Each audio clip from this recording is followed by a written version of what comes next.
दोस्तों, हम अथक प्रयास करके खासतौर में 3 घंटे चलकर अभी हम काली गंडकी माता के किनारे में पहुंच गए हैं।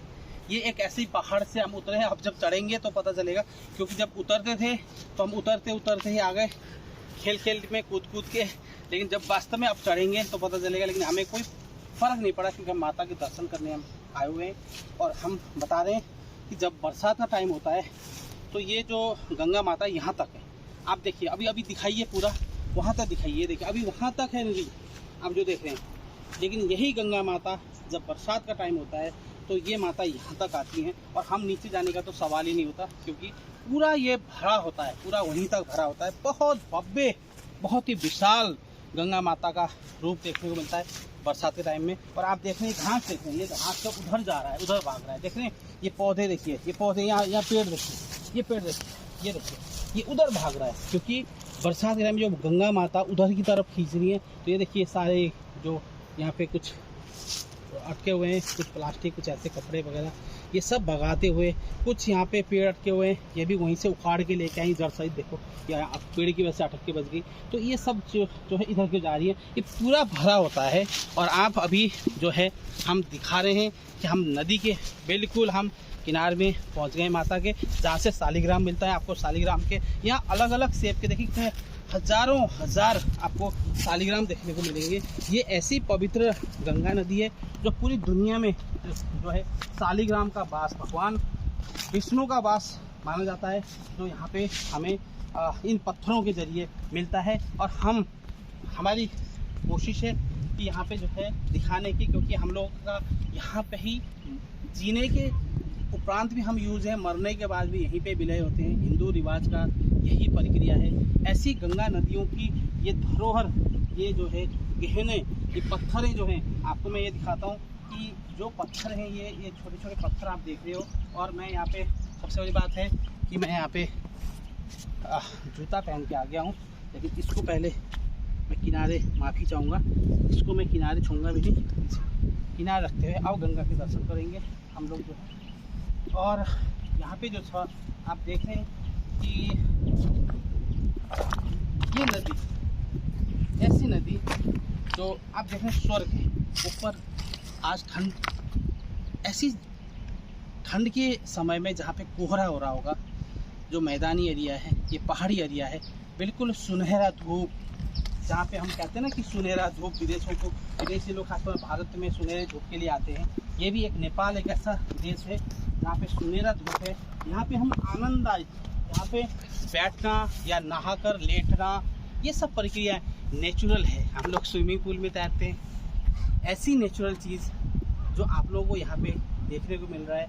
और शालिग्राम आपको जहाँ से जो उठाओगे, देखो शेप जो है अब कौन सी है ये हमें देखना है। ये देखिए, ये देखिए, ये एक ऐसी धारी है, देखिए, ये देखिए, ये पूरा शेप है, ये पूरा शेप है।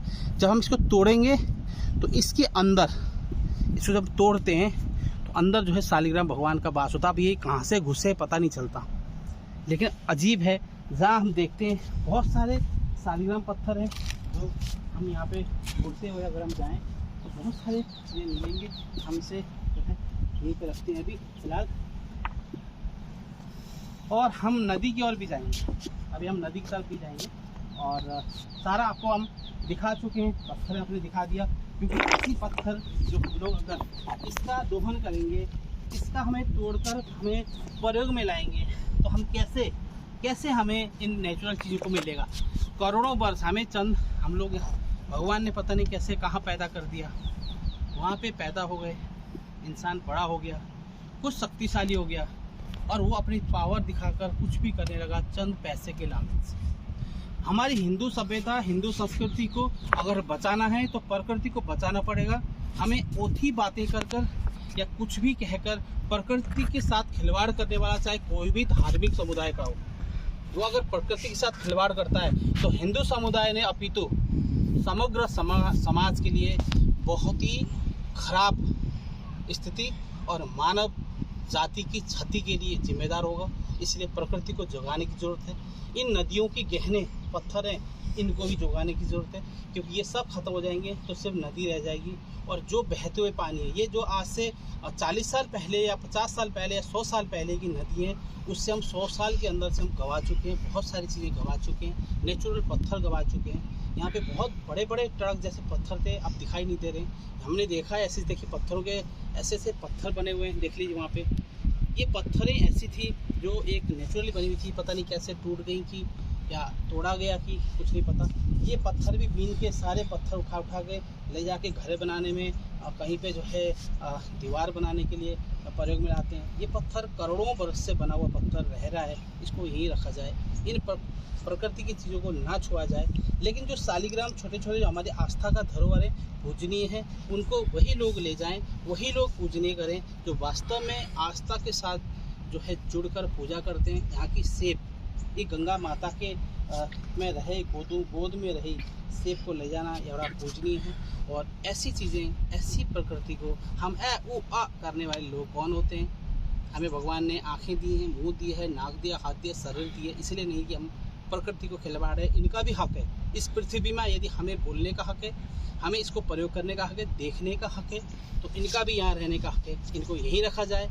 ये हमारी और आपकी जिम्मेदारी है कि हम आने वाली संतति को, आने वाले बच्चों को भी हम प्रकृति के साथ कम से कम नेचुरल चीज़ों को जुगाने की ज़रूरत है, बचाने की ज़रूरत है। आज एक इंसान एक भवन बनाता है, ताजमहल बना दिया तो अजूबा बन जाता है, वो प्रकृति के चीज़ साथ कुछ नहीं, बहुत ही दुनिया में ऐसा बन गया जी, वैसा बन गया है। लेकिन भगवान का बनाया हुआ प्रकृति की जो डिज़ाइन है, इसको हम परवाह नहीं कर रहे हैं। इन चीज़ों को हमें देखना पड़ेगा, समझना पड़ेगा, जांचना पड़ेगा। और आज वो कल का नहीं है, वो तो हो सकता है कि 10,000 साल तक ना रहे, 500 बरस तक और ना रहे, लेकिन ये करोड़ों वर्ष से रह रहे हैं। इन करोड़ों वर्ष से रहे हुए नेचुरल चीज़ों को बचाने की जिम्मेदारी हमारी और आपकी है। और सरकार को इसके ऊपर ज़रूर ध्यान देना चाहिए, और ध्यान ना दें तो आपकी और हमारी जिम्मेदारी है, नेपाल और भारत की जिम्मेदारी है। और इन जिम्मेदारियों को भारत भी अपना हाथ खींच नहीं सकता। अपने हाथ को जो है हम क्या कर सकते हैं, तो नेपाल का मामला नहीं कह सकता, क्योंकि ये आस्था भारत का भी है, ये आस्था नेपाल का भी है। ये पानी, गंगा का पानी, यही बहती हुई भारत में जा रही है। और भारत के अंदर जो नेपाल की 2500 नदियों से प्रत्येक व्यक्ति के नस नस में नेपाल का पानी जा रहा है। सिर्फ सीमा अलग है, संस्कृति एक है, हमारी जो है सभ्यता एक है, कल्चर एक है, हमारा गोत्र एक है, सब कुछ एक है।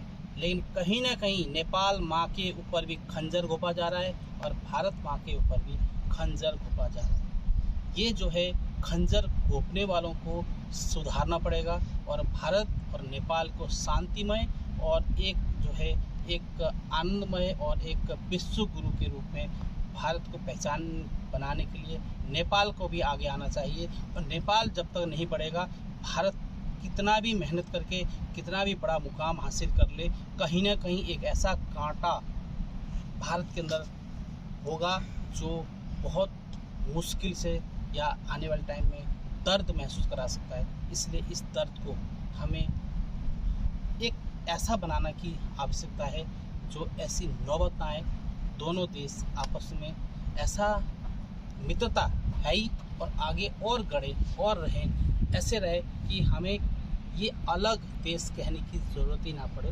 हालांकि विश्व में अलग देश है, विश्व में नेपाल कभी गुलाम नहीं हुआ, स्वतंत्र देश है। और इसको भी हमें गर्व, नेपाल यदि गर्व करता है तो हमें इसके सहमत देनी चाहिए, न कि उस पर चिढ़ना भी नहीं चाहिए कि नेपाल स्वतंत्र देश है, नेपाल प्रकृति का धनी है, नेपाल में जो है बुद्ध की जन्म है, नेपाल में जो है पशुपतिनाथ है, कैलाश पर्वत से लेकर के दुनिया भर की जो है यहाँ पे हमें जो जहाँ है उसको हमें सम्मान भी देना चाहिए, और सम्मान लेना भी चाहिए और सम्मान देना भी चाहिए। और जैसे जैसे हम ये काम करते रहेंगे सम्मान देने का, हम जरूर आगे बढ़ेंगे और हमारा मित्रता दोनों देश का कायम बना देंगे। धन्यवाद।